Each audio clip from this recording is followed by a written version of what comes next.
Bonsoir fidèles téléspectateurs et merci de nous retrouver sur les antennes de la télévision panafricaine Afrique Média pour cette autre édition de votre émission. Chers téléspectateurs, appel sur le continent. L'édition de ce soir est consacrée à la commémoration de la mémoire du maréchal du Tchad, Idriss Déby Itno, un peu plus d'un an après son décès. On s'interroge sur les conséquences de sa mort sur la sécurité, non seulement au Sahel, également dans le golfe de Guinée. Les commémorations se sont donc faites du côté de la capitale tchadienne. On a fait un peu le parcours du chef d'État, en tout cas du défunt chef d'État, le maréchal Idriss Déby Itno. On parlera donc de cette actualité avec vous et nos invités dans cette nouvelle édition d'Appel sur le continent. Pour en parler, nous sommes avec notre géopoliticien Luc Michel qui est en direct de Bruxelles. Bonsoir Luc Michel et bienvenue. Bonsoir mes collègues panélistes et bonsoir à tous nos téléspectateurs. C'était il y a un an tout juste et demain, et c'était la terrible nouvelle qui nous a tous saisis d'effroi. Le maréchal Idriss Déby Itno nous avait quittés. Merci à vous Luc Michel d'avoir répondu présent à cette invitation. Également avec nous sur le plateau, nous sommes avec Amataroun Lari en direct de N'Djamena. Bonsoir et bienvenue. Bonsoir, bonsoir à tous nos téléspectateurs. Vraiment, c'est une terrible nouvelle. Depuis un an, les Tchadiens sont en deuil et c'est 20 avril qu'on commémore la disparition du maréchal du Tchad. C'est vraiment triste parce que le peuple tchadien, jusqu'à là, ne cesse de pleurer la disparition de cet homme. Bonsoir à tous nos téléspectateurs. Merci à vous, cher Amat. Également, pour partager le plateau avec nous ce soir, Souleymane Hamzat. Bonsoir et bienvenue. Bonsoir, cher ami. Bonsoir à mes co-panélistes et bonsoir à la galaxie patriotique panafricaine. Qui nous souviennent qu'il y a un an, on assistait à la disparition malheureuse et tragique de notre feu président adoré, le maréchal Idriss Déby Itno, dans des conditions qui restent jusqu'à là inéclaircies. Souhaitons que la lumière soit faite sur les conditions de sa mort et surtout que nous puissions, en collaboration avec le peuple tchadien, faire définitivement ce deuil. Merci à vous, en tout cas, chers messieurs, d'avoir répondu présent à cette invitation. Eh bien, sans plus tarder, on va rentrer de plein pied dans cette émission avec cet élément de la télévision nationale tchadienne qui refait, en tout cas, qui revient sur la commémoration, les 1 an de la commémoration de la mémoire du maréchal Idriss Déby Itno. On prend l'élément de la télévision nationale tchadienne et on revient par la suite sur le plateau pour en parler avec vous et nos invités. Le décès tragique du maréchal du Tchad, Idriss Déby Itno, mort pour une cause juste, la défense de la patrie, la paix et la sécurité, a suscité un élan de solidarité nationale et au-delà des frontières. Ce vendredi 23 avril 2021, jour des obsèques officielles, la fibre de solidarité légendaire qui caractérise les Tchadiens a été exprimée. Tous partagent ces moments d'affliction suite au décès brutal du président de la République, Idriss Déby Itno. Les pays amis, les partenaires bilatéraux et multilatéraux ont fait montre de leur solidarité au peuple tchadien durement éprouvé. Aux côtés du président du Conseil militaire de transition, président de la République, général Mahamat Idriss Déby Itno, l'on note la présence d'une dizaine de chefs d'État et de bien d'autres personnalités des marques. Au domicile de l'illustre disparu, les Tchadiens de toutes les provinces ont été représentés par leurs délégations respectives pour partager ces peines. Des délégations se sont relayées pour présenter leurs condoléances et réconforter la famille biologique du défunt. C'est l'expression d'une grande marque de solidarité. Les concitoyens et ceux des pays amis n'ayant pas pu effectuer le déplacement de N'Djamena ont de loin exprimé leur compassion et leur élan de solidarité. Dans les représentations diplomatiques du Tchad à l'étranger, l'on enregistrait au quotidien des messages de condoléances et de soutien en cette circonstance particulièrement douloureuse. Des hommages mérités sont rendus par les dirigeants des pays amis et bien des partenaires de par le monde à ces grands hommes d'État. Pour la quasi-majorité des dirigeants du continent et diplomates, la disparition du maréchal du Tchad Idriss Déby Itno constitue non seulement une lourde perte pour son pays pour lequel il est allé jusqu'au sacrifice suprême, mais aussi pour la région sahélienne et l'Afrique. Car cet homme d'État a contribué à façonner par son engagement et sa vision d'une Afrique unie et forte. Pour d'autres, le maréchal du Tchad Idriss Déby Itno est un rempart contre le terrorisme et l'instabilité dans le Sahel. Les témoignages des uns et des autres sont l'illustration de la grandeur mieux du mérite de l'homme. Merci en tout cas à la réalisation. Et bien, retournons sur le plateau avec nos invités Amata Ronlari, Souleymane Hamzat et notre géopoliticien Luc Michel qui est en direct de Bruxelles. Eh bien, cher Luc, vous qui avez côtoyé le chef de l'État, le défunt président de la République du Tchad, le maréchal Idriss Déby Itno, vous qui avez été un peu proche de lui, on va le dire, eh bien, vous avez tenu à lui faire un vibrant hommage ce soir. Déby Itno m'honorait de son amitié et il n'avait pas peur de la mauvaise réputation qu'on m'a fait dans les médias occidentaux. Et particulièrement en public, il avait à cœur de me saluer par de spectaculaires accolades. J'ai parlé avec lui de géopolitique, j'ai parlé de Kadhafi, j'ai parlé de la région. C'était un homme sans peur qui allait commander au front ses troupes. Il avait, il y a 6 mois avant sa mort, nettoyé les rives du lac Tchad. Il était allé sur la ligne de front et lorsqu'il est tombé, il était en train d'aller combattre des groupuscules envoyés de Libye avec le soutien des Français. Il faut savoir que beaucoup de légendes circulent sur la mort du maréchal Idriss Déby Itno. Ce qui est vrai, c'est qu'on lui a donné des renseignements erronés. On l'a envoyé directement sur une colonne surarmée, rencontrer donc des rebelles armés où il a trouvé la mort. Voilà ce qu'il faut dire la vérité. Lorsque la Jamaïria libyenne de Kadhafi avait été détruite, la géopolitique a horreur du vide et le rôle géopolitique de la Libye de Kadhafi avait été en quelques mois rempli par le Tchad d'Idriss Déby Itno. Mais contrairement à Kadhafi, qui assurait son rayonnement par sa fortune et par sa diplomatie, la force de Idriss Déby Itno, c'était son armée. Ses soldats d'élite assuraient la stabilisation de toute la région, depuis les frontières de la Libye jusqu'aux frontières du Cameroun.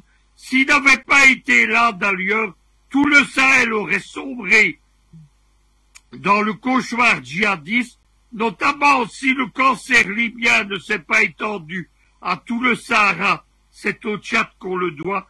Et si Boko Haram n'a pas déstabilisé tous les États du lac Tchad, c'est également à l'armée tchadienne qu'on le doit. C'est pour cela qu'il a été assassiné. Il s'était aussi, dans les derniers mois de sa vie, rapproché de la Russie.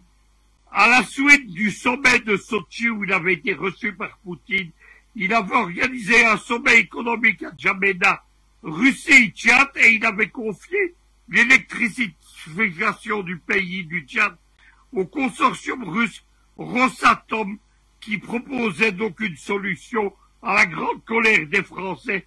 C'était la fin du plan de Jean-Louis Borloo, etc.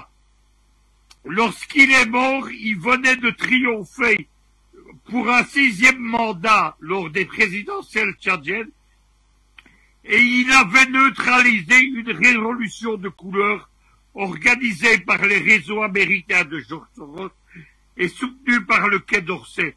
L'homme qui soutenait cette révolution de couleur, c'était le petit politicien opportuniste Succès Masra, que l'on retrouve aujourd'hui encore dans la déstabilisation du Tchad.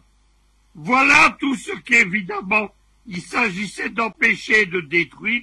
Il avait en particulier empêché que la Libye tombe entièrement dans les mains des djihadistes soutenus par le Qatar et par les Turcs, et il avait organisé une alliance régionale, celle qu'on a liée l'alliance des 3 généraux, entre le général devenu maréchal al-Sisi, le général devenu maréchal Déby, le général devenu maréchal Haftar.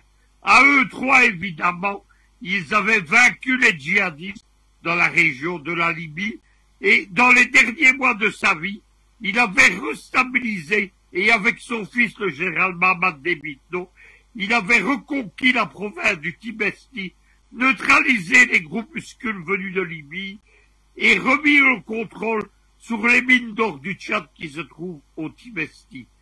Voilà pourquoi il a été tué.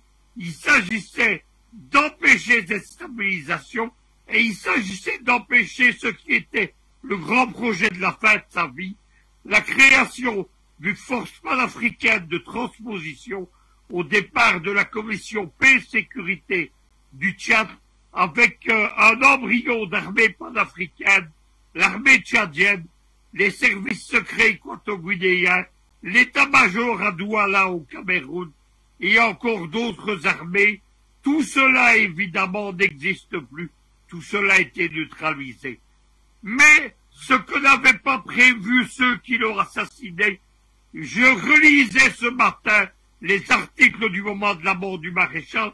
On annonçait dans la presse parisienne, on annonçait le chaos, on annonçait la déstabilisation, on annonçait l'effondrement et le démembrement du pays.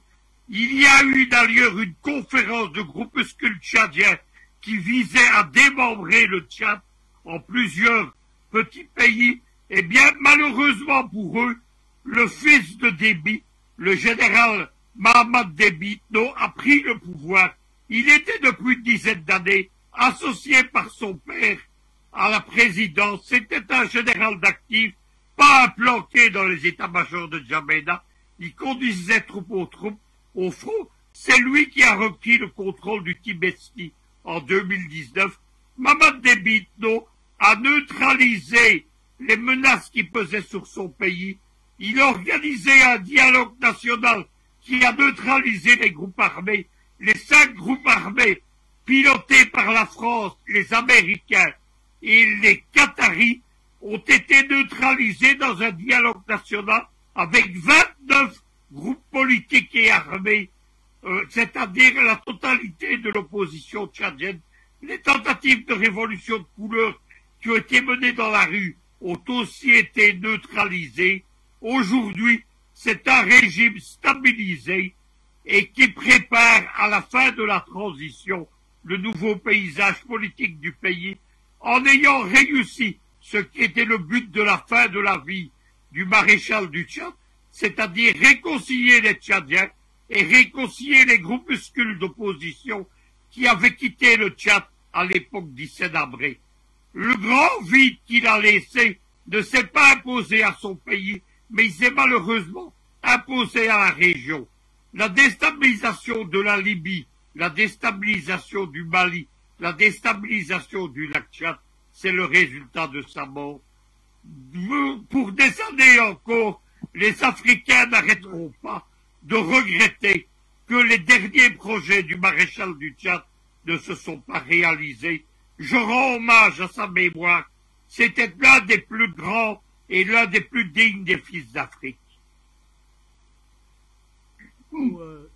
Merci à vous en tout cas, Luc Michel, pour ce vibrant hommage rendu au maréchal Idriss Déby Itno, défunt maréchal Idriss Déby Itno, ancien président de la République du Tchad. Eh bien, Ahmad Haroun-Lari, on vous retrouve donc du côté de N'Djamena. Est-ce que jusqu'aujourd'hui, pour vous qui êtes dans la capitale tchadienne, l'absence du maréchal se fait de plus en plus ressentir? Oui, l'absence du maréchal, ça fait de plus en plus ressentir parce que le maréchal du Tchad, on disait toujours à N'Djamena que c'est le meilleur des Tchadiens qui a disparu. C'est le meilleur des soldats de l'Afrique qui a disparu, car c'est un grand stratège. Sa disparition laisse un pays orphelin, un pays vide. Jusqu'à nos jours, malgré que ces enfants sont en train de passer sur les pas de leur père, sur les pas de leur géniteur qui les a formés dans les grandes académies militaires. Aujourd'hui, on voit son fils Mohamed, son fils Abdelkarim et les autres fils qui sont en train de faire le travail excellent pour redresser le pays, mais l'absence du maréchal, chaque jour qui passe, ça fait ressentir aux Tchadiens parce qu'à chaque événement, les Tchadiens pleurent et ils pensent à la disparition du maréchal. Parce qu'il y a un an, pendant les campagnes dans tous ces tournées, le maréchal ne fait que dire à la jeunesse tchadienne que de prendre le destin en main, de se responsabiliser quand le pays appartient à la jeunesse. Il a fait son temps qu'il va tomber au champ de bataille pour défendre son pays. Et c'est ce rêve qui a été réalisé et beaucoup croyaient qu'après la disparition du maréchal, le Tchad va sombrer dans le chaos. Mais grâce à son héritage qu'il a laissé une armée forte, une armée qui fait la fierté de l'Afrique tout entière, une armée qui est démontrée à la face du monde entier, qui fait face à tous les groupes terroristes, tous les groupes de déstabilisation, non seulement dans la sous-région, mais au-delà de l'Afrique. C'est une armée que le maréchal a laissée pour défendre. Aujourd'hui, nos généraux n'hésitent pas de descendre sur le terrain, de prendre l'exemple du fait maréchal et de dire à quiconque veut l'entendre que l'armée tchadienne est soudée, une armée républicaine, une armée nationale au service de la nation, au service de l'héritage de son maréchal, qui les a laissés, qui a guidé et qui a orienté cette armée pour prendre le destin du pays après sa disparition. Donc, c'est un pari réussi, mais à chaque temps, nous avons vu, à la dernière sortie de première dame, le chef d'état-major Bakr Abdelkarim, qui pleurait devant les gens, et les autres généraux, les ministres de la Défense et autres, qui ont fondu des larmes, parce qu'en une fois, en voyant la première dame, ils ont rappelé le maréchal du Tchad. Mais ce qui est bien aujourd'hui aux Tchadiens, les Tchadiens rappellent d'un homme digne, d'un homme qui n'a pas peur, d'un homme qui a su redresser son pays, d'un homme qui a toujours combattu, qui a été toujours sur le front. Ce n'est pas comme les autres chefs d'État que leurs enfants restent en Europe ou autre. Mais tous ces enfants, il les a formés pour le service de la nation. Tous ces enfants ont fait de grandes écoles et aujourd'hui ils sont là au service de la nation. C'est une fierté pour nous et nous n'oublierons jamais. Les Tchadiens ne peuvent jamais oublier le maréchal du Tchad car c'est un homme qui a de grands cœurs. Même ses adversaires politiques ne font que pleurer. Aujourd'hui, l'opposition tchadienne pleure la disparition du maréchal car pour eux, l'homme qui ne fait qu'écouter et qui accepte la proposition, l'homme qui est là toujours pour l'intérêt national a disparu. Aujourd'hui, ses adversaires politiques, la majorité d'entre eux, sont en train d'accompagner la transition, d'accompagner le général Mamad, en l'occurrence le président Kebzabo, le président Louken et les autres présidents des partis politiques qui ont combattu les maréchals à son vivant. Aujourd'hui, eux-mêmes, ils regrettent et ils pleurent la disparition de cet homme. Donc, au Tchad, nous retenons d'un homme qui n'a pas seulement servi en tant que soldat, mais d'un homme qui a servi le Tchad en tant qu'un père, en tant qu'un fils, digne fils de ce pays, mais il a laissé un héritage, et cet héritage qu'il a laissé, un pays debout, un pays qui fait la fierté de l'Afrique, une armée forte et une armée soudée. C'est ça qu'on retient de lui aujourd'hui. Merci à vous, cher Ahmad Haroun Lari, pour cette première intervention. Eh bien, Souleymane Hamzat, on vous retrouve à présent. Il y a un peu plus d'un an, nous le disions au début de cette émission, le maréchal du Tchad était mort au front dans une escapade, on peut le dire comme ça, contre les rebelles du FACT. Le chef de l'État tchadien avait décidé de se rendre au front, front sur lequel il a perdu la vie. Beaucoup avaient cru que ce décès, en tout cas, était simplement dû au hasard. Mais Souleymane Hamzat, est-ce que quand on regarde le paysage géopolitique de la région, du Sahel en général et de cette zone-là en particulier, on peut dire que le décès du maréchal Idriss Déby Itno s'inscrit dans le vaste plan de déstabilisation du Sahel et du golfe de Guinée? Écoutez, si je vous donne ma version de consultant, elle sera celle-ci. Nous avons remarqué que le maréchal, le feu maréchal Itno, paix à son âme, était farouchement dans la lutte contre le terrorisme. Il a en cela même effectué plusieurs combats, dont celui de Bouna, n'est-ce pas, qui a permis de rebattre les cartes et de repousser la secte islamiste Boko Haram hors du territoire tchadien. Cela, c'était à saluer. Mais aller à répéter les mêmes exploits et devenait une crainte pour nous autres panafricanistes qui craignons éventuellement qu'il soit d'une part piégé, n'est-ce pas, dans son déplacement, ses différents déplacements sur les différents théâtres d'opération, et d'autre part qu'il soit victime d'un complot. Malheureusement, notre analyse à l'époque n'avait pas été fausse. Je puis vous rappeler ici que j'étais sur un plateau de télévision ce petit matin de mardi, ce petit mardi noir qui annonçait sa mort évoquant, n'est-ce pas, sa victoire aux élections présidentielles. La mort, disons, le décès du feu maréchal, je peux vous le rassurer, reste à tout point de vue, à tout égard, n'est-ce pas, un deuil inachevé dans le mental de tous les panafricains. Il part en laissant derrière lui, comme l'a dit mes deux prédécesseurs, Luc Michel en premier, sur le plan tactique et professionnel, une armée galvanisée, coagulée, mais redoutablement initiée au combat, n'est-ce pas, de lutte contre le terrorisme. D'autre part, comme le disait mon frère Ahmad Tchad, il laisse derrière lui un héritage. Cet héritage-là, n'est-ce pas, qui est celui, n'est-ce pas, d'une équipe qui ne faisait pas mettre au premier plan, n'est-ce pas, de la vie politique, mais qui était tapis dans l'ombre et qui aujourd'hui donne au Tchad et aux Tchadiens et aux Tchadiennes toute la fierté d'appartenir à un peuple debout.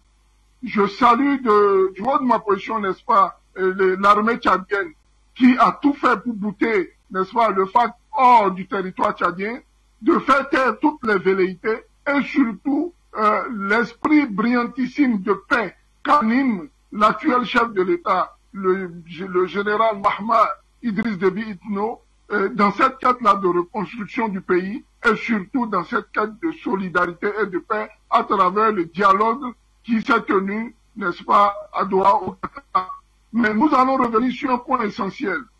Celui-là d'un manque qui nous anime, un manque-là, ce manque-là qui est à caractère humain, n'est-ce pas, qui est à caractère social, le côté panafricaniste, n'est-ce pas, du maréchal Idriss Déby Itno, qui nous animait, nous autres, n'est-ce pas, de bonne foi et d'un lendemain meilleur.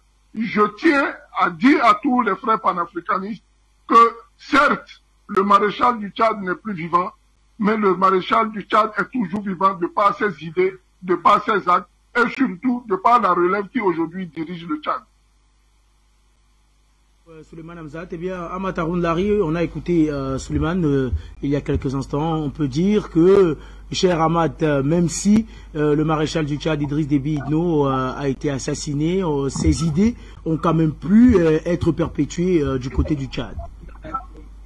Oui, les idées du maréchal sont toujours là, ça perpétue toujours, parce que le maréchal, si vous vous rappelez très bien, en 2008, il a dit que même si je disparais, le Tchad ne disparaîtra jamais. Et il a répété à plusieurs reprises, il a mis ses enfants devant, parce qu'à chaque opération militaire, il envoie ses enfants, ses proches, et ses idées sont toujours incarnées dans le cerveau des jeunes Tchadiens. Aujourd'hui, la jeunesse tchadienne revendique cet homme. On n'a pas vu un maréchal, parce qu'en discutant avec la plupart des maréchaux ou des généraux de la sous-région, on constate qu'un maréchal qui part sur le terrain, qui galvanise ses troupes, qu'il a laissé un héritage. Après sa disparition, nous avons constaté que ces différents officiers, on ne peut pas voir, vous ne pouvez pas avoir dans un pays à travers le monde qu'un maréchal qui tombe, les chefs suprêmes des armées qui tombent sur le front et que l'armée est debout et continue le combat et que personne ne sache. D'abord, on met en place un conseil militaire de transition. D'abord, ils viennent déclarer la disparition du maréchal. Et jusque-là, beaucoup ne croyaient pas sa disparition parce que beaucoup s'étonnent comment un maréchal tombe sur le terrain, qu'on garde le secret et que les gens continuent toujours à soutenir qu'il y a un pays qui est digne et qu'il y a une armée, cette armée qui défend le territoire national, mais aussi défend l'intérêt de son peuple sans que personne d'autre fâche. Et nous, aujourd'hui, c'est cet héritage qu'on garde. Une armée qui est soudée, une armée qui garde tout et une armée qui travaille. C'est ça le plus important,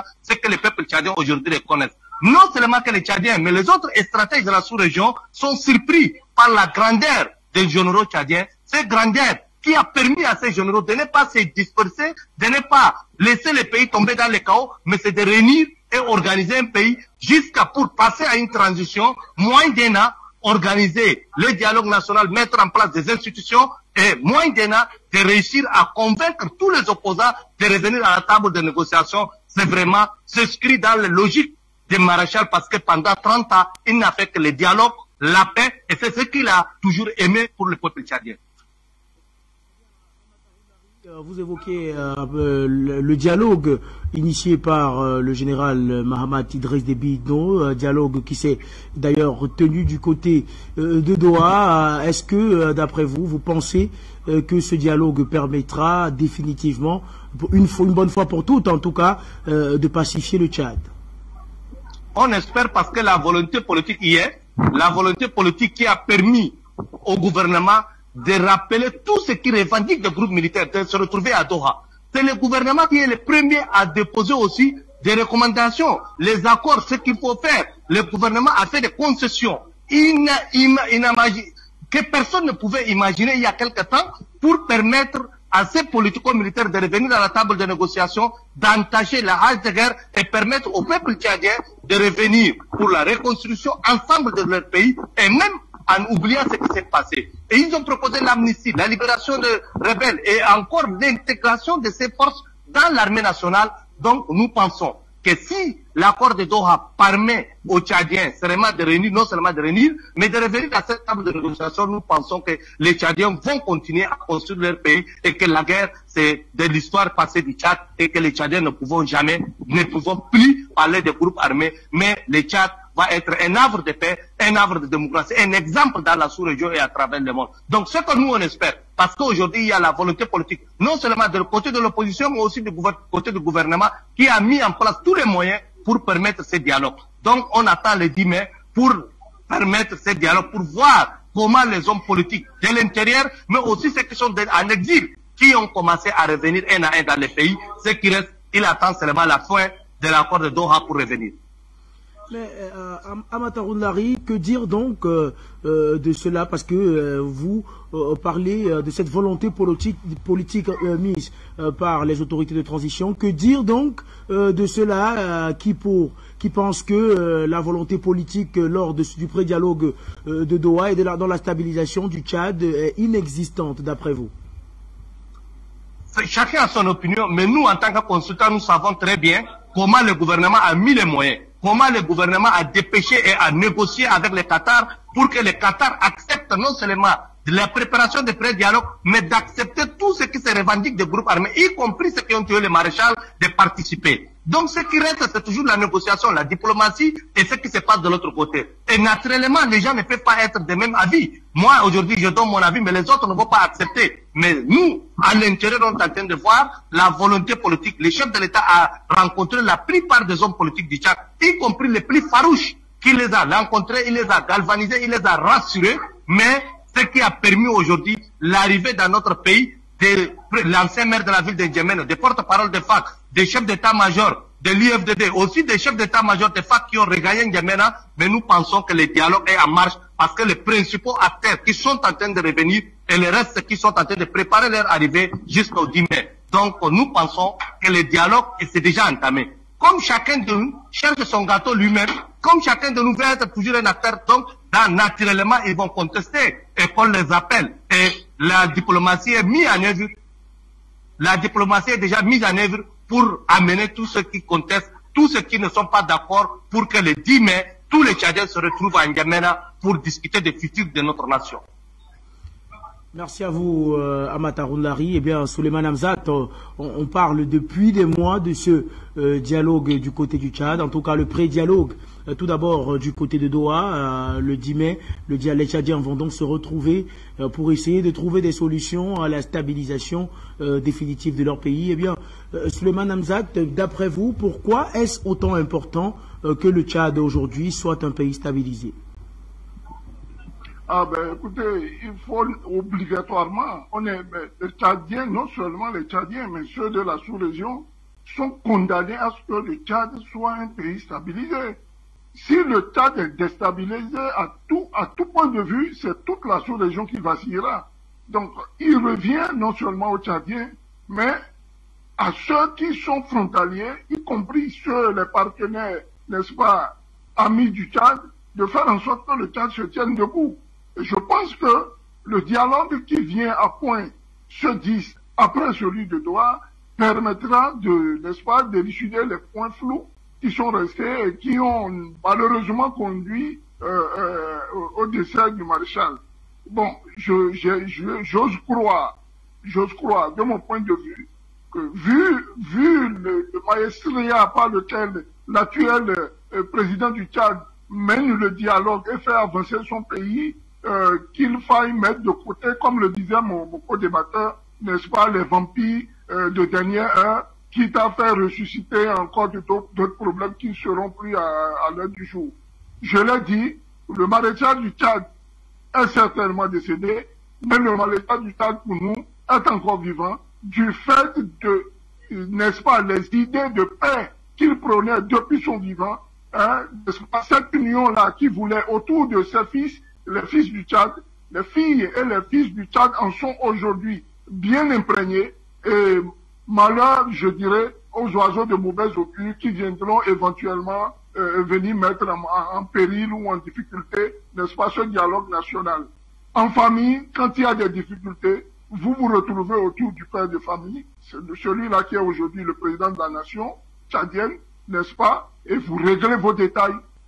Il y a un dicton de chez nous en Afrique qui dit que, quelle qu'en soit la longueur de la langue, ces difficultés avec les dents ne le feront pas échapper, n'est-ce pas, de votre gosier. Il va falloir que les Tchadiens se mettent ensemble et qu'ils réfléchissent, n'est-ce pas, non seulement aux déboires, les difficultés du passé, qu'ils réfléchissent aux défis présents et éventuellement à ce qu'ils feront, n'est-ce pas, après cette transition-là du Tchad. Et cela ne peut se faire que par un dialogue. Donc le Tchad a intérêt à se tenir debout. Les Tchadiens ont intérêt à faire en sorte que le gouvernement de transition soit suivi, soutenu dans ses actions, n'est-ce pas, de recherche de paix, et surtout que les velléités éventuelles de remue-ménage ou de remise en cause, n'est-ce pas, de la paix au sein de ce pays-là, qui est l'une des locomotives de la CEMAC, ne soit remise en cause. Eh bien, Souleymane Hamzat, en ce qui concerne justement cette vue d'ensemble qu'on peut faire sur la situation, est-ce que d'après vous, la mort du maréchal Idriss Déby Itno peut être directement liée à cette montée en puissance des djihadistes du côté du Sahel et également ceux dans le golfe de Guinée? Ce n'est même pas une question à reposer. Vous touchez là à un point très essentiel, n'est-ce pas? Le départ du maréchal Idriss Déby Itno, n'est-ce pas, a creusé un trou béant qui ne permet pas aujourd'hui et ne facilite pas d'ailleurs la lutte contre le terrorisme. Souvenez-vous, il y a quelques mois avant son décès, il rapatriait une bonne partie des troupes tchadiennes qui étaient au front pour des raisons de non tenue du calendrier qui était fixé par le G5 Sahel. Vous voyez? Et je vous ai souvent dit sur votre chaîne que la France voulait s'imposer du point de vue du dictat militaire, oubliant que le maréchal, c'est quelqu'un qui a quand même fait plusieurs guerres. C'est un conquérant, un farouche guerrier. Et je rappelle à qui veut le savoir, quand moi j'étais en Libye, en formation, mais on a eu affaire, n'est-ce pas, dans le, comment on appelle là, dans la bande d'Aouzou, aux soldats tchadiens. Mais c'est une armée, au-delà de ce que vous pouvez penser, extrêmement redoutable, bien formée, éduquée, n'est-ce pas, il n'y a qu'à aller voir, quand il y a une frappe sur un théâtre d'opération, comment l'armée tchadienne traite, n'est-ce pas, les prisonniers. Ils leur donnent de l'eau, il y en a même d'autres qui réclament un bâton de cigarette, il y en a qui réclament à manger, ils sont servis. C'est vous dire que ce n'est pas une armée barbare, comme on en trouve ailleurs, une armée qui vient, qui décime tout. C'est une armée qui, après tout, a reçu une éducation nationale, celle-là du Tchadien, qui se veut un homme humaniste, c'est-à-dire quelqu'un qui a du respect pour la vie humaine, mais qui, face au danger, se défend. Donc, pour moi, le maréchal n'est pas, il laisse une armée derrière elle qui est conquérante, mais qui aujourd'hui, compte tenu des enjeux géopolitiques et stratégiques, décide de s'occuper d'abord et en premier du Tchad. Et je pense que la vision de ce gouvernement-là, de s'occuper d'abord du pays, je pense qu'elle est la meilleure. Il faut d'abord être en paix avant d'aller chercher à faire la paix chez les autres. Donc, pour moi, le président tchadien a pris la bonne initiative et je pense qu'il doit continuer jusqu'au terme de cette transition-là. Et prions Dieu que les vampires qui pensent que des militaires ne peuvent pas faire la politique puissent venir se jeter dans le jeu quitte à lui l'empêcher de devenir un éventuel candidat, n'est-ce pas, pour les prochaines élections. Il reste à tout point de vue, à tout égard, un Tchadien, un citoyen, à part entière, et il a le droit, il a vocation, il peut s'il le veut, devenir candidat. Ce qu'il ne faudrait surtout pas qu'au sein de ce dialogue-là, on en arrive à ce genre de tabou, parce que c'est des questions à diviser la nation. Eh bien, Souleymane Hamzat, pour revenir justement à cette après-transition tant attendue, on parle de sécurité et des conséquences de la mort du maréchal Idriss Déby Itno sur la sécurité au Sahel et dans le golfe de Guinée. Est-ce que, d'après vous, au sortir de cette transition, ou bien pourquoi pas même avant, le Tchad devrait revoir sa position dans ce qu'est le G5 Sahel aujourd'hui? Le tout dépendra du prochain gouvernement et des prochains dirigeants du Tchad. Pour ce qui nous concerne, nous, en ce qui nous concerne, depuis le feu maréchal, jusqu'à l'équipe actuelle, le Tchad reste debout et poursuit, n'est-ce pas, sa destinée. Il va falloir que la transition se fasse de manière à ce que, même si les enfants ou les héritiers du feu maréchal décident même de se retirer, et je pense qu'ils ne le feront pas pour des raisons que je connais, c'est-à-dire laisser le Tchad dans cet état-là, c'est sûrement l'amener à la catastrophe. Je pense qu'ils prendront des dispositions pour que l'équipe qui viendra ensuite puisse veiller à la stabilité non seulement du Tchad, et surtout de la sous-région. Parce que, vous voyez, le Cameroun à côté, il est attaqué. La Centrafrique, ça n'arrête pas. Vous allez du côté du Soudan, c'est récurrent. Donc le Tchad a un rôle central et cela a été fait et prouvé au temps du maréchal que l'Afrique et nos armées peuvent combattre le terrorisme, mais de manière farouche. Le Tchad a un rôle prépondérant et de première classe à jouer, comme ce fut dans le passé au temps du maréchal, et cela doit continuer. Cela doit continuer non seulement pour la stabilité du Tchad, et surtout pour celle de la sous-région. Merci à vous, cher Souleymane Hamzat. Eh bien, Amata Roundlari, on vous retrouve donc après avoir écouté Souleymane Hamzat, cher Amat. On semble tous d'accord sur le fait que le Tchad occupe une position stratégique et prépondérante en ce qui concerne la sécurité au Sahel et également dans le golfe de Guinée. Nous sommes tous d'accord parce que Souleymane a raison. Le Tchad n'occupe pas seulement un rôle de stabilisateur dans la sous-région, mais aussi le Tchad joue un rôle central dans l'échiquier géopolitique africain et mondial. Le Tchad est au centre du monde. Donc, aujourd'hui, le sud de la Libye est déstabilisé. C'est le Tchad seul qui a mobilisé des soldats depuis 2011 pour l'instabilisation, pour empêcher le terrorisme de revenir vers l'Afrique subsaharienne. Donc, beaucoup qui ont passé par le Niger, le Tchad était obligé non seulement de déployer les soldats pour défendre les frères maliens, mais aussi de sécuriser aussi le Niger. Donc, aujourd'hui, les soldats tchadiens ne jouent pas seulement le rôle de stabilisation, de l'instabilisation et de sécurisation du territoire national, mais aussi de la sous-région Afrique centrale et Afrique de l'Ouest. Si aujourd'hui, ce n'est pas l'armée tchadienne qui est intervenue au Nigeria, au Cameroun, on savait très bien que ces deux nations auront des problèmes. Parce que Boko Haram, avec ses forces de frappe, avec ses lobbies, le Tchad a neutralisé et avec la volonté politique d'un homme, avec la volonté politique du maréchal du Tchad, il a engagé le Tchad, il a engagé ses ressources personnelles et les ressources de l'État tchadien. Si aujourd'hui le Tchad se retrouve dans la situation de crise financière, c'est parce que le Tchad a utilisé ses moyens pour défendre les frères africains. Pour le maréchal du Tchad, si la case des voisins brille et si vous ne l'atteignez pas, ça va atteindre le Tchad. Aujourd'hui, après sa disparition, nous avons eu raison. Il a eu raison parce que le Tchad est debout malgré qu'il y a eu des tentacules. Les petits problèmes de l'interne, ce ne sont pas des problèmes à parler comme les autres, mais on cherche toujours à résoudre. Parce que le Conseil militaire de transition a pris comme engagement la sécurisation du pays, la défense de l'intégrité territoriale, mais aussi l'organisation de dialogue inclusif. Et ce qui a été fait, aujourd'hui le Premier ministre de transition est en train de travailler, a mis en place une machine qui gère le travail courant, qui gère l'administration, la diplomatie et autres. Les militaires sont là dans leur travail. On sait très bien qu'en cas de paix, les militaires vont être une armée de développement. Mais en temps de guerre, l'armée est là pour la sécurisation non seulement du Tchad, mais aussi de son intérêt. vitaux et stratégiques. L'intérêt vital du Tchad se retrouve en Afrique centrale, c'est de faire tout pour que le Cameroun, le Nigeria restent en paix. Si les deux pays ne sont pas en paix, le Tchad ne trouvera jamais la paix. L'engagement aussi du Tchad jusqu'en Afrique du Nord, du côté libyen, vous savez très bien que jusqu'à nos jours, il y a plus de 40 000 mercenaires tchadiens qui se retrouvent dans le groupe armé libyen.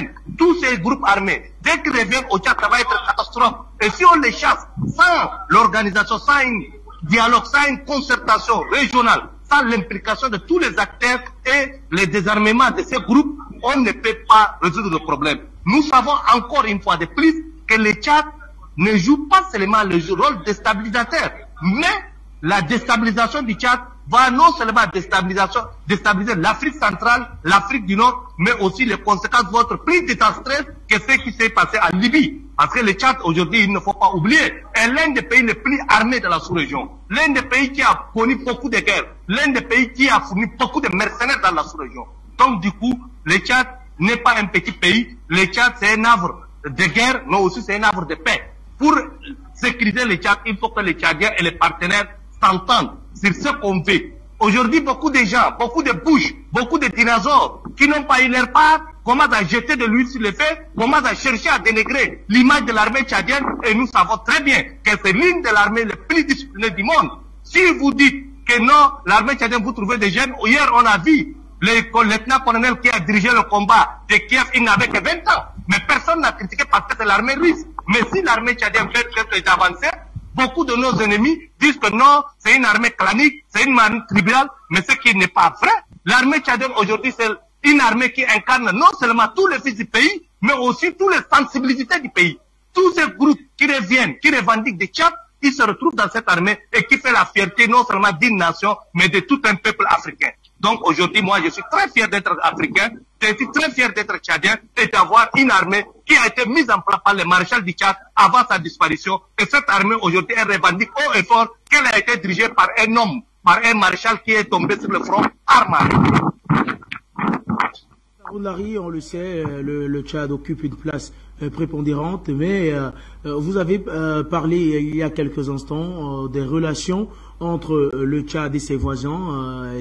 Vous comprenez également que certains des voisins du Tchad trouvent que le pays adopte des positions un peu ambiguës en fonction de ses intérêts, avec l'ancien partenaire qui est toujours le partenaire actuel du Tchad, je vais dire la France, et les autres partenaires des pays voisins, par exemple tels que la République centrafricaine. Forme de 2011 de l'armée tchadienne, le maréchal du Tchad a mis en place une politique de défense. Et cette politique de défense qui a permis au Tchad non seulement d'avoir un partenaire, mais de plusieurs partenaires. Il y a les partenaires traditionnels du Tchad, qui sont la France, les États-Unis, l'Israël et d'autres partenaires, sans oublier la Russie. Le Tchad ne joue pas un rôle ambigu. Pour ceux qui n'ont pas compris, le Tchad et la France ont une relation depuis la colonisation. L'armée tchadienne est la fille de l'armée française. On ne peut pas nier ça. Et l'armée tchadienne qui est issue même de l'origine de l'armée française. Et donc, toutes les traditions morales françaises sont incarnées par la jeune armée tchadienne.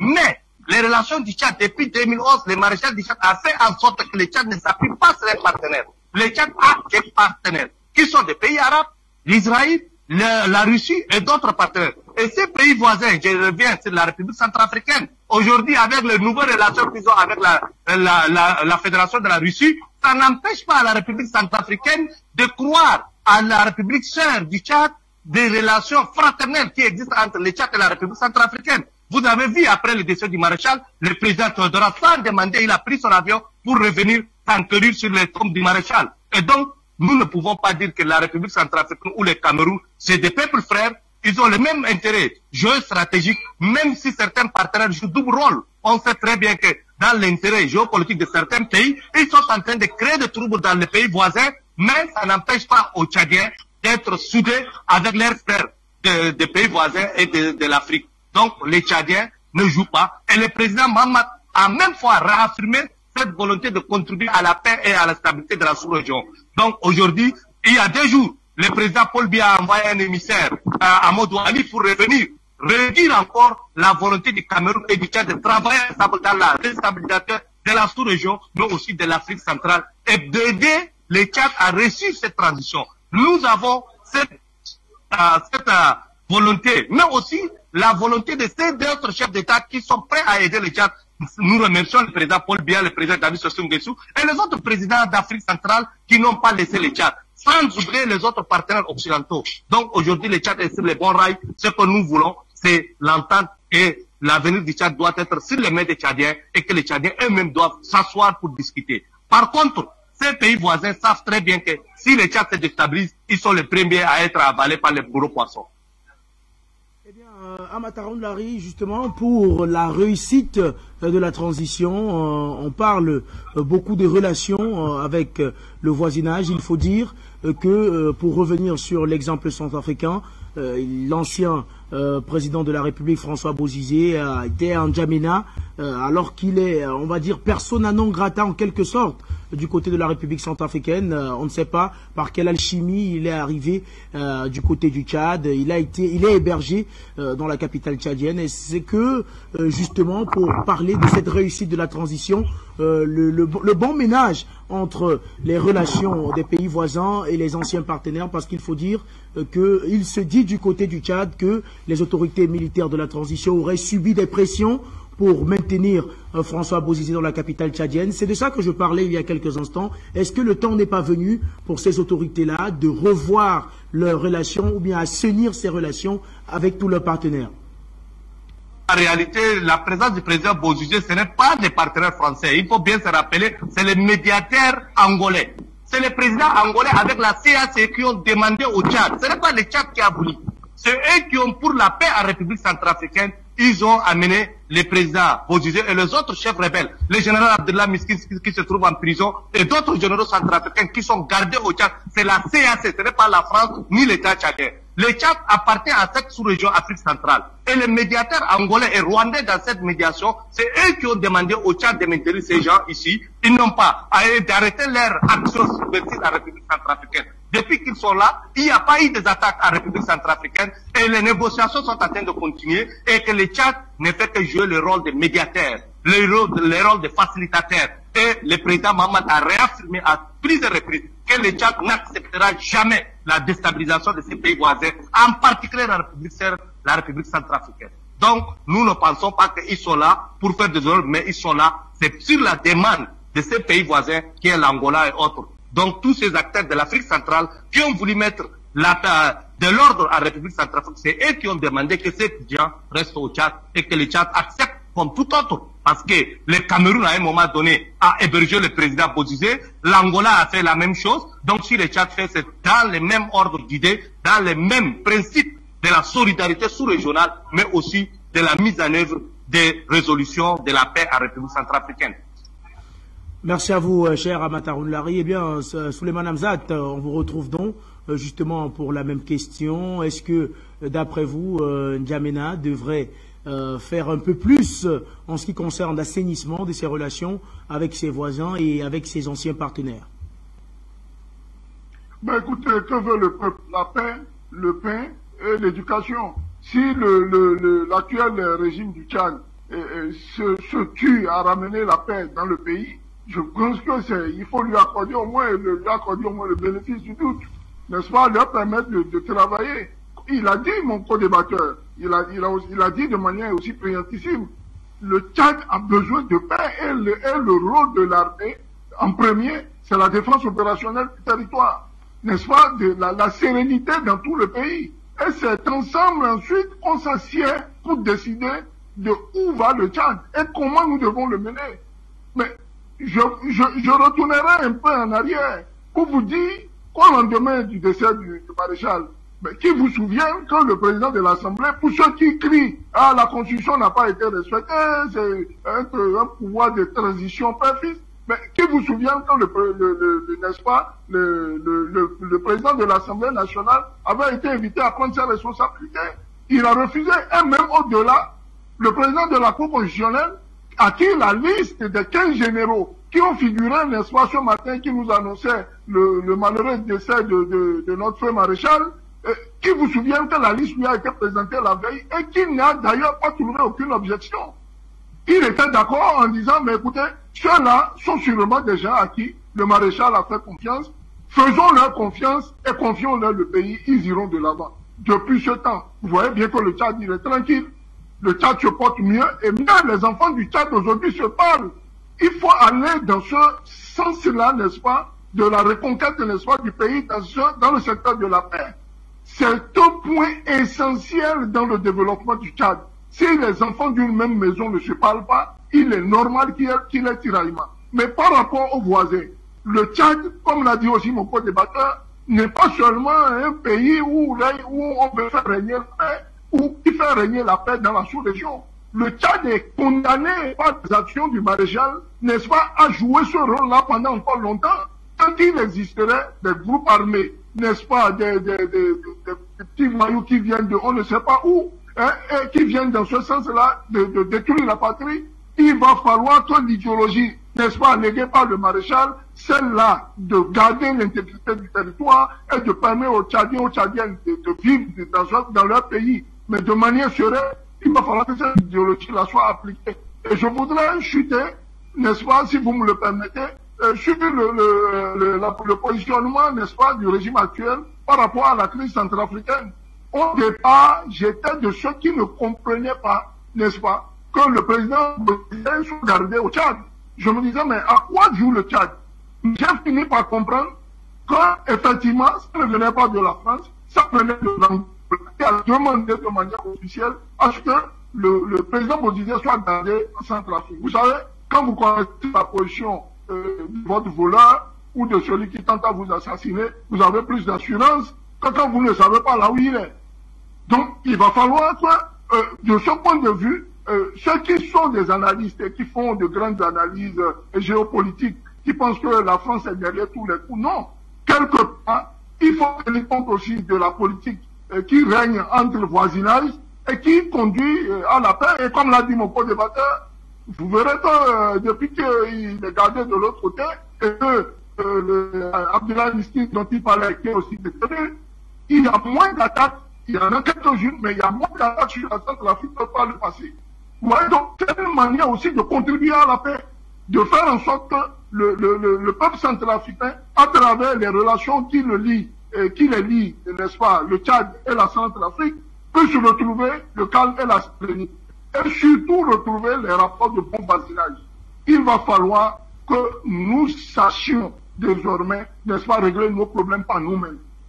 Les Tchadiens sont à saluer à travers ce dialogue, mais le seul couac qui resterait de tout moment, et surtout pour nous autres panafricanistes, c'est le deuil qui n'a pas encore été fait, parce que jusqu'à là, nous ne savons pas comment notre père, notre feu maréchal est tombé, n'est-ce pas, au front, mais de manière digne, parce qu'il l'a fait en sachant et en disant plusieurs fois sur vos antennes ici qu'il préférerait tomber au front, les armes à la main, que de voir son pays vaciller. Il est tombé debout. Il est tombé debout. C'est une expression que j'utilise. Il est tombé debout, les armes à la main, et a fait du Tchad ce qu'il est aujourd'hui. Et il faut saluer les autorités qui ont actuellement en charge, n'est-ce pas, la direction du Tchad. Eh bien, Souleymane Hamzat, votre chute me permet donc de vous relancer. Les conditions dans lesquelles le maréchal du Tchad, Idriss Déby Itno, sont morts restent encore extrêmement floues. Mais s'il y a une chose qui est sûre, la France est pointée du doigt par la galaxie panafricaniste. On a écouté d'ailleurs l'un d'entre vous dire que le maréchal du Tchad avait été orienté vers cette colonne du FAC parce qu'il avait reçu des informations erronées. La France est pointée du doigt dans l'assassinat du maréchal Idriss Déby Itno. La France est pointée du doigt dans l'assassinat de Muammar Kadhafi. La France est pointée du doigt dans la déstabilisation de tout le Sahel. La France est un partenaire du Tchad. Est-ce que à un moment, un partenaire qui est accusé de s'aimer le désordre peut vous amener la paix d'après vous? Écoutez, nous ne pouvons pas nous refuser de nous interroger sur le rôle de la France, n'est-ce pas, par rapport au décès du maréchal. Qu'il vous souvienne que plusieurs versions ont jailli.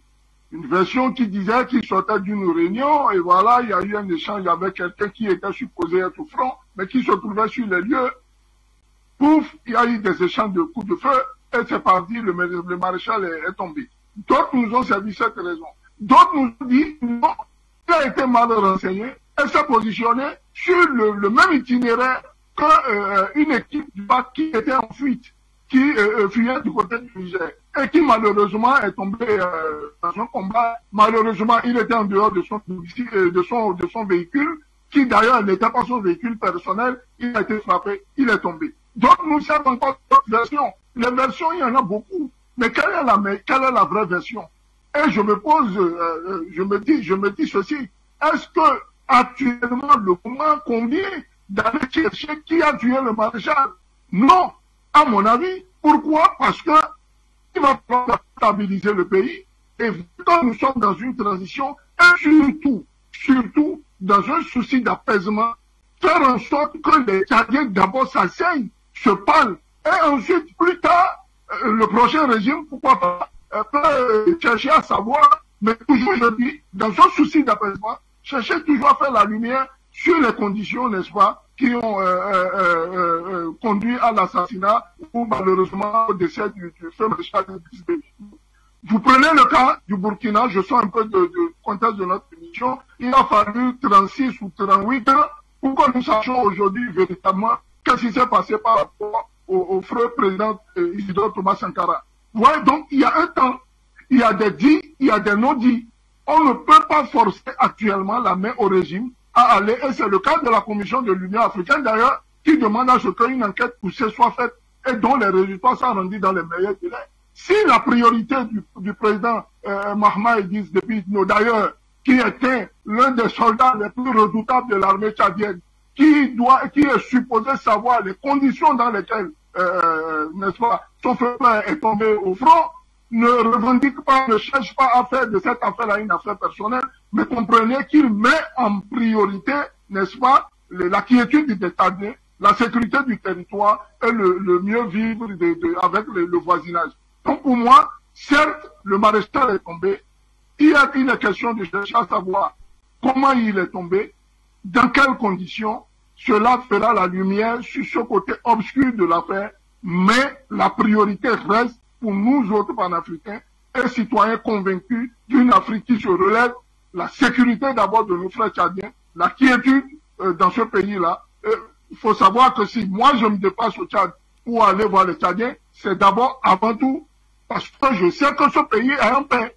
S'il est en guerre et qu'il y a des difficultés, surtout au niveau de je n'irai pas. Alors, je salue encore une fois n'est-ce pas, les généraux qui ont actuellement le Tchad en main et qui font en sorte que le Tchad puisse retrouver cette sérénité. Je salue la majorité des citoyens tchadiens de toute confession religieuse, socio-professionnelle et confessionnelle, dans le calme observé jusqu'à là, et cette confiance a fait à cette transition, et je souhaite qu'elle aille davantage pour que l'Afrique et le Tchad en particulier puissent renaître de ses cendres. Vous, cher Souleymane Hamzat, eh bien, le standard est donc désormais ouvert pour ceux des téléspectateurs qui souhaitent participer à l'édition d'appel sur le continent de ce soir. Nous sommes au standard. Est-ce que nous avons un téléspectateur?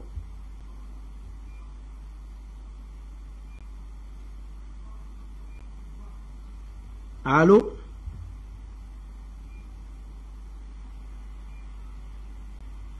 Allô, bonsoir.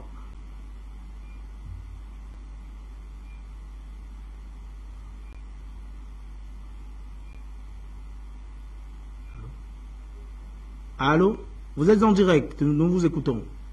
Je suis en ligne. Je suis en ligne. Oui, allô? Vous êtes en direct, nous vous écoutons. Je suis en ligne. Effectivement, vous êtes en direct. Est-ce que je suis en ligne? Vous êtes en direct, parlez sans chercher à vous réécouter, monsieur. Ok, merci. Et je m'écoute, je ne sais pas si je suis en ligne. Alors, bonsoir Junior, bonsoir à vos invités, et Souleymane et puis l'autre tchadien, bonsoir technicien.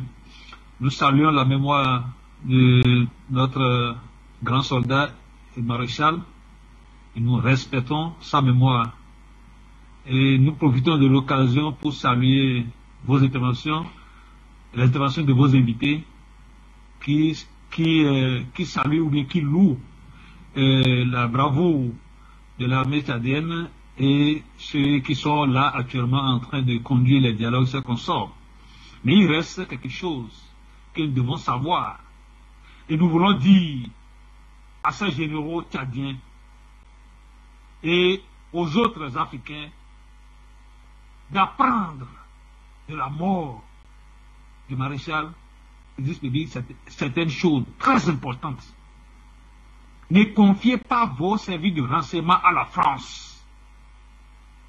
Idriss Déby, le maréchal, a changé de direction pour devenir panafricaniste, pour aimer son continent. Il devient l'ennemi juré de la France. Et aussi, précédemment, il était franc-maçon. Ce lien n'est pas coupé. Alors, spirituellement, ils sont tous manipulés. Nous lançons un appel aussi aux Congolais de Brazzaville et autres qui sont sur le continent des francs-maçons.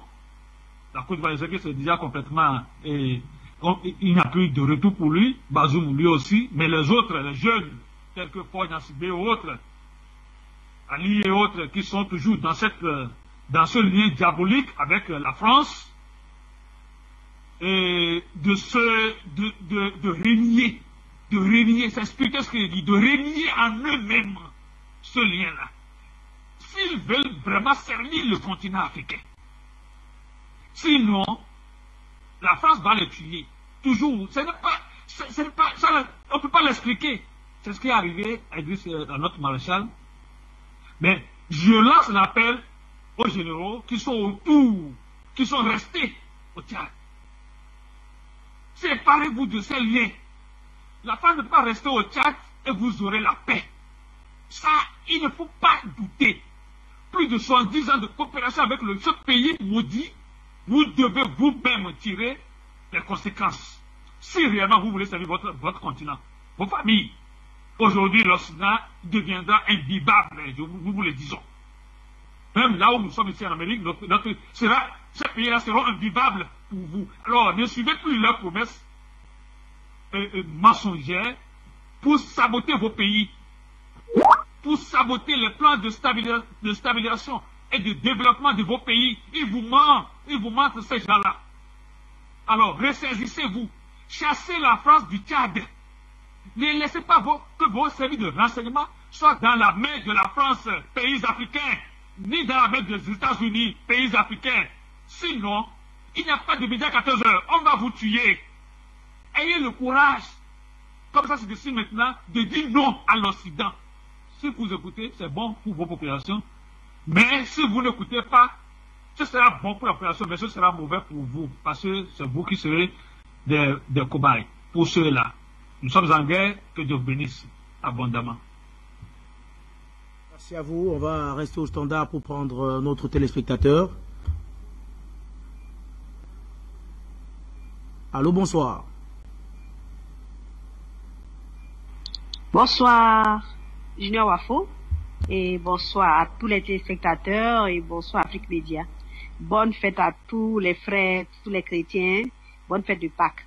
Junior Wafo, moi je ne suis pas aussi optimiste que ceux qui sont sur le plateau là. Hein. Vous savez, un homme, c'est pas les actes qu'il pose qu'on le juge. Hein. Le fils Déby qui est là, quand il est venu, il allait faire allégeance à l'Ouganda, à l'Angola. Tout le monde sait que l'Angolais la roule pour la France. Et puis, sous les fallacieux prétextes que c'est l'Angolais là qui sert de médiateur, on lui demande d'accueillir sur son territoire un terroriste comme Bozizé. Vraiment, ça ne rassure pas. Bozizé, c'est un terroriste, c'est quelqu'un qui déstabilise la Centrafrique, un pays voisin, un pays frère depuis longtemps. Donc, je ne sais pas qu'est-ce qu'il a à le recevoir là-bas. Et puis, tout le monde sait que le père Déby, il a été tué parce que il a commencé un rapprochement avec la Russie.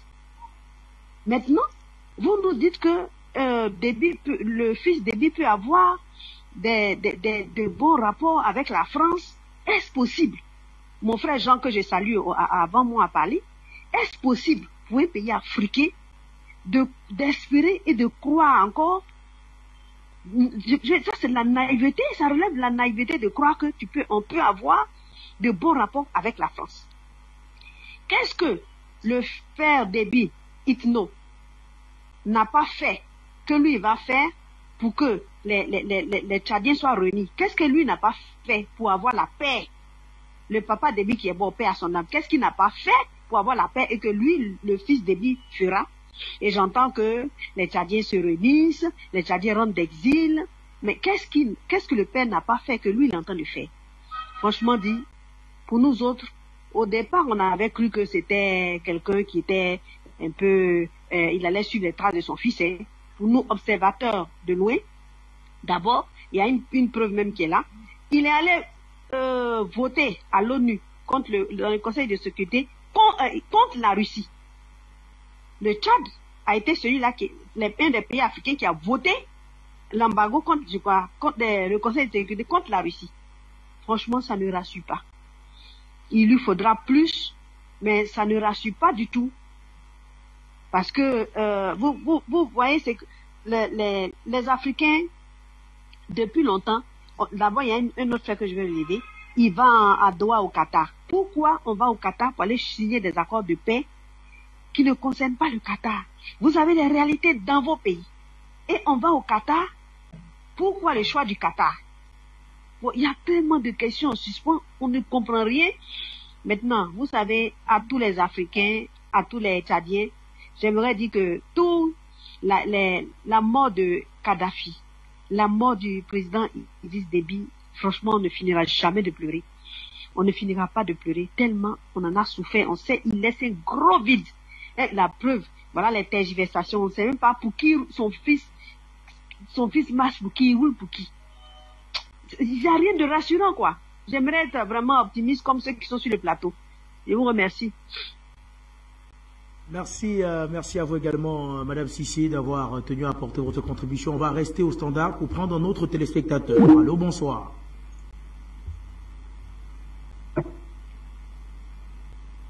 Allô?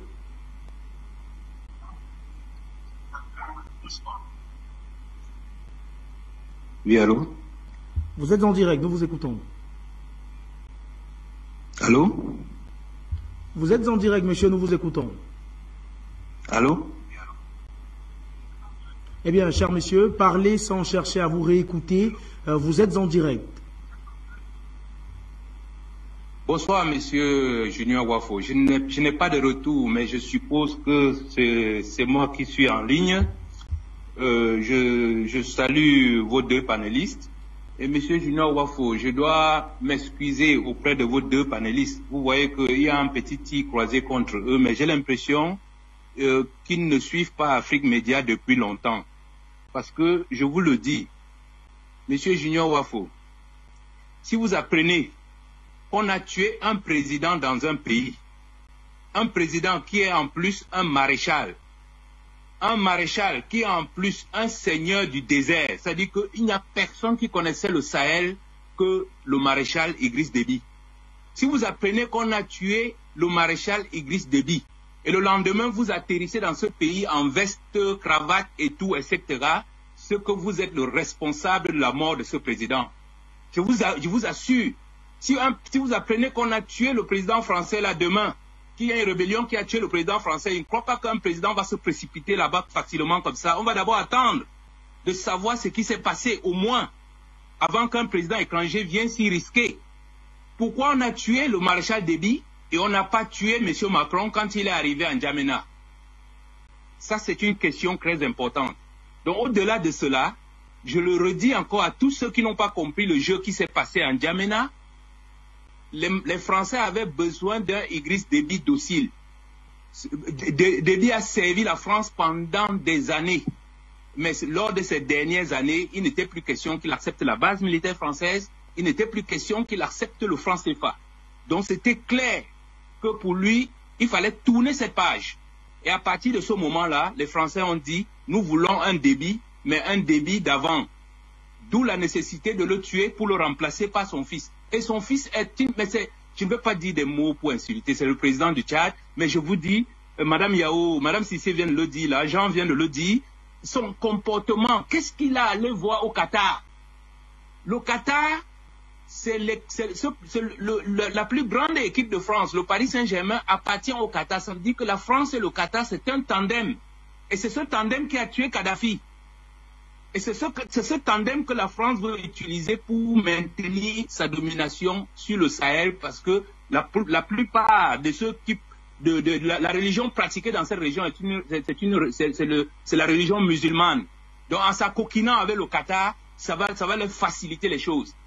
Donc pour moi, nous pleurons le maréchal tous les jours, parce que je dois dire aux téléspectateurs d'Afrique Média que si Afrique Média est là aujourd'hui, c'est grâce à Idriss Déby, c'est grâce au maréchal Déby.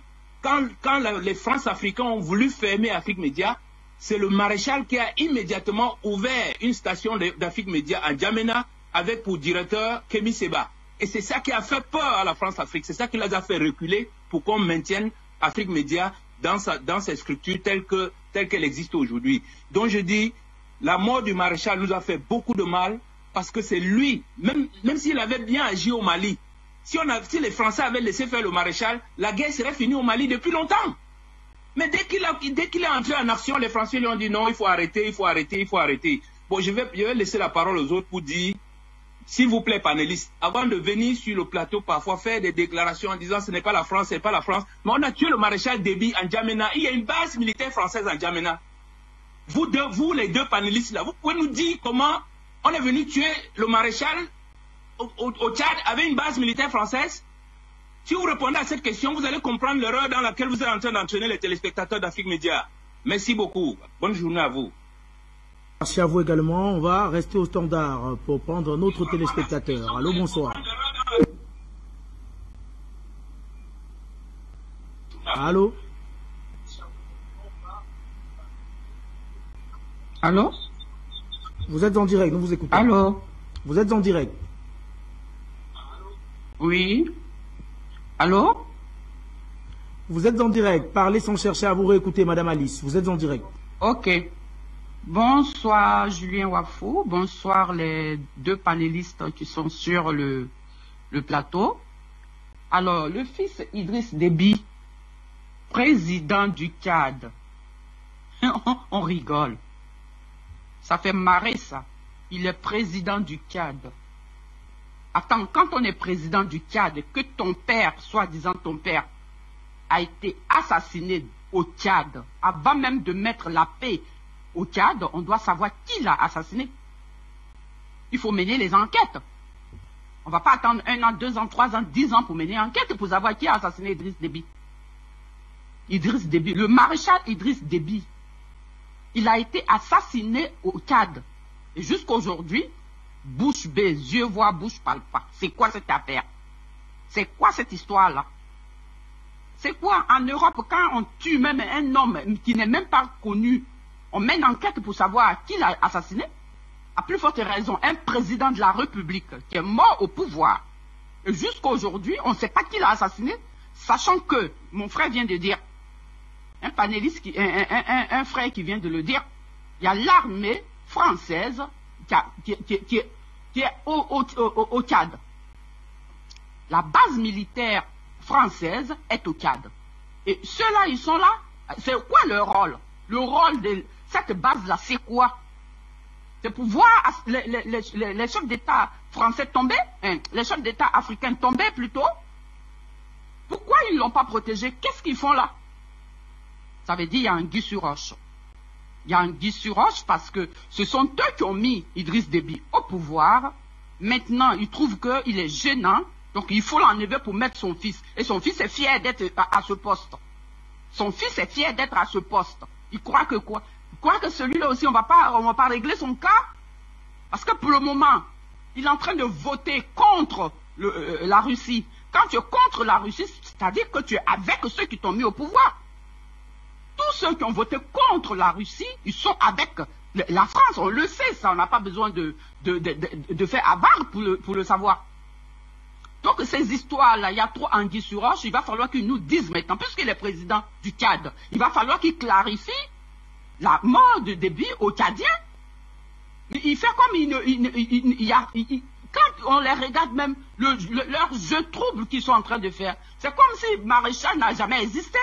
Ils veulent la paix. Vous voulez la paix? Nous tous, on veut la paix en Afrique. Mais il y a un président qui a été assassiné. Et son histoire là, ça va où? Franchement,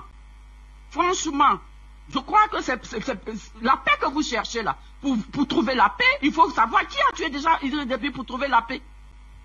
Donc vos histoires, il y en a marre. Les Africains qui ne comprennent pas que ceux qui ont mis fils Idriss au pouvoir, là, ce sont eux qui sont en train de manipuler tout le monde. Maintenant, Idriss Déby n'est plus là. Il y a la paix. Par contre, quand il était là, il y avait les terroristes. D'où viennent ces terroristes-là?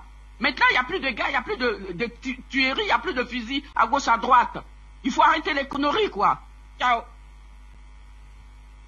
Merci à vous, Madame Alice Kouassi. On va refermer le standard pour revenir sur le plateau avec, en faisant un tour, je dirais, du côté de la réalisation pour prendre cet extrait du dernier discours du maréchal Idriss Déby. Nous, on va prendre l'extrait avant de revenir sur le plateau pour sortir de cette émission avec nos invités.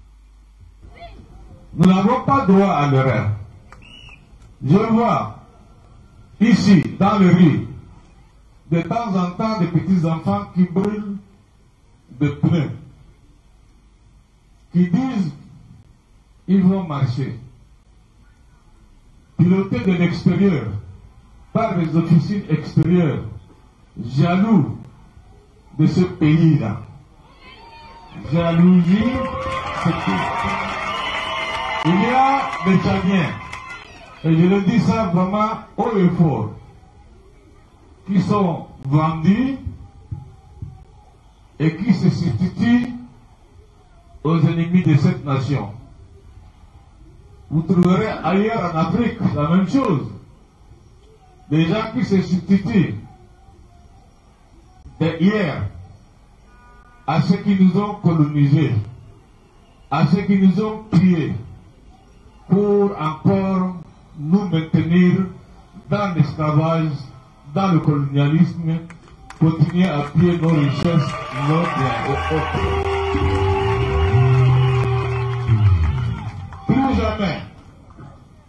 Plus jamais et plus jamais, nous Africains, nous devrions nous battre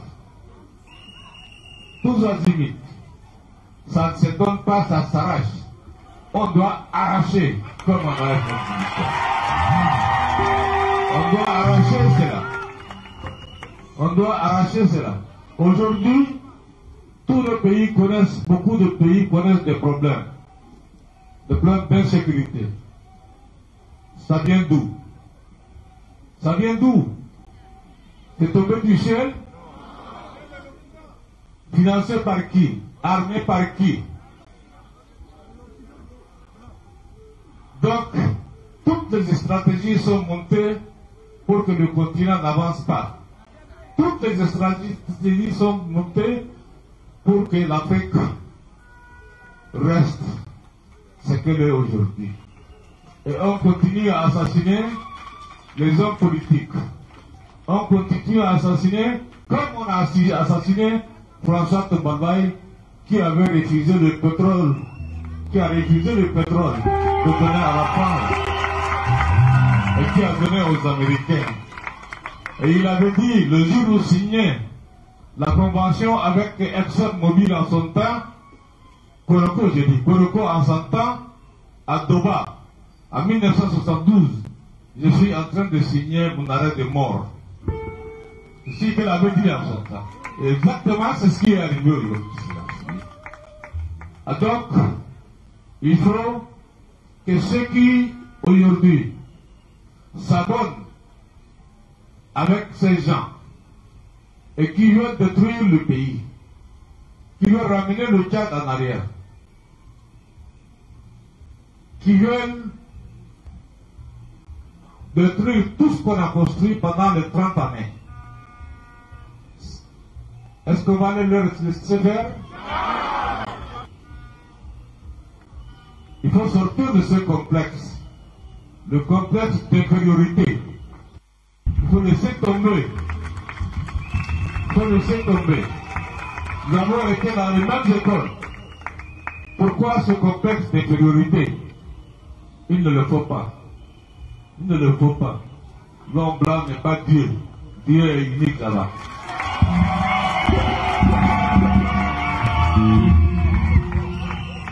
Ainsi, nous allons faire avancer ensemble le continent, ensemble le Tchad, les autres pays, tout le monde.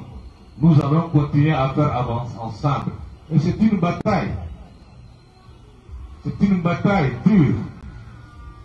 Et qui est à notre portée. Qui est à notre portée pour que nous soyons conscients de toutes nos responsabilités à tous les niveaux. C'est cela.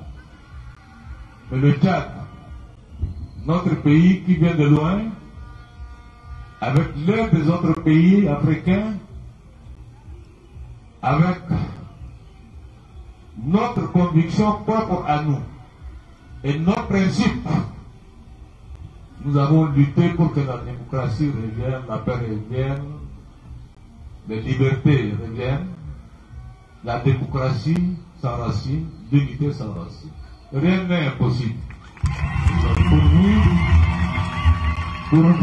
Pour vous que l'homme africain essaye, rien n'est impossible.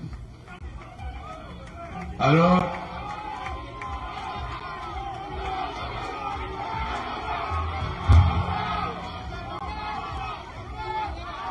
Idriss Déby Itno, and for sure this is what is happening here. He's come to greet Afrique Media Television.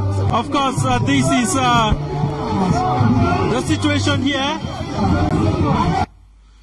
Merci à la réalisation. C'était là les images de nos équipes de la télévision panafricaine lors de la dernière élection présidentielle du côté du Tchad. On va donc sortir de cette émission avec vous, chers messieurs. Eh bien, à Mataroun Lari, on a écouté les nombreux téléspectateurs de la télévision panafricaine qui semblent partager les mêmes inquiétudes que j'évoquais il y a quelques instants. Pour sortir donc, est-ce que, d'après vous, après avoir écouté le maréchal du Tchad lors de son dernier discours, après avoir écouté les inquiétudes des téléspectateurs, connaissant la position que la France occupe aujourd'hui dans ses relations avec le continent africain, est-ce que d'après vous, vous pensez réellement et sincèrement que le Tchad doit toujours continuer à considérer la France comme un pays ami pour sortir?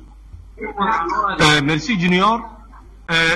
Le discours du maréchal, le maréchal a dit clairement que Tombalbaye avait signé son arrêt de mort.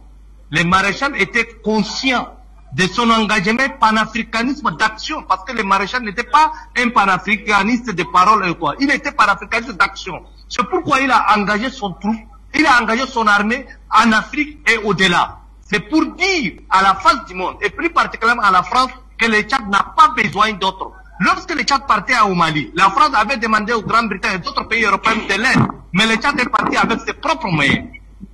Je vais revenir sur l'assassinat du maréchal. La tradition militaire tchadienne n'a jamais permis, ils ne disent pas aux parents comment votre fils, comment votre frère est mort au combat. On vous annonce seulement votre fils est mort au combat et c'est point barre. On ne vous dit pas comment, sur quel champ et comment il est décédé. Le maréchal du Tchad étant le chef suprême des armées, fils de guerrier, étant un militaire de formation, il est décédé arme à main et c'est ce qu'il a toujours souhaité. De la même manière, le président Tombalbaye a été assassiné il y a plus de 60 ans aujourd'hui. On ne sait pas qui l'a tué, comment il est mort. Mais c'est 30 ans après, d'abord, c'est le maréchal qui l'a réhabilité. Il a cherché là où on l'a enterré et pour l'envoyer son dopi pour l'enterrer dans son village. On a eu l'assassinat de Thomas Sankara aujourd'hui. On a arrêté des gens, mais on ne sait pas qui l'a tiré et comment il est mort après le procès Sankara. On sait Kabila est mort, son fils est venu au pouvoir, mais jamais on ne nous a pas dit comment Kabila a été assassiné dans son bureau. Donc du coup, l'assassinat des chefs d'État, on n'a jamais dit que comment tel qui a tué sur les chefs d'État. Donc c'est des circonstances, les militaires gardent ce secret et que nous, en tant que civils, ce n'est pas à nous de demander aux militaires comment votre chef suprême est tué au front et vous êtes là. Et ça fait malheureux parce qu'un militaire prend l'engagement de partir mourir, défendre son intégrité de son pays, défendre l'intégrité territoriale de son pays. Et combien de fois, si le chef suprême des armées lui-même est décédé au front, vous savez très bien que c'est fait mal et que ces généraux qui ont hérité l'héritage et le conseil, la politique de défense de ce maréchal, ils ont gardé le calme, ils ont stabilisé le pays. Après d'abord, ils ont annoncé le décès. Mais ce n'est pas dans l'intérêt de la nation, mis dans l'intérêt des familles immédiatement de partir. Parce que la préoccupation aujourd'hui du Conseil militaire de transition, c'est la paix, le dialogue national et réussir la transition. C'est après la transition. Si le gouvernement qui va revenir après la transition, s'ils veulent ouvrir des enquêtes, c'est dans ces cas d'abord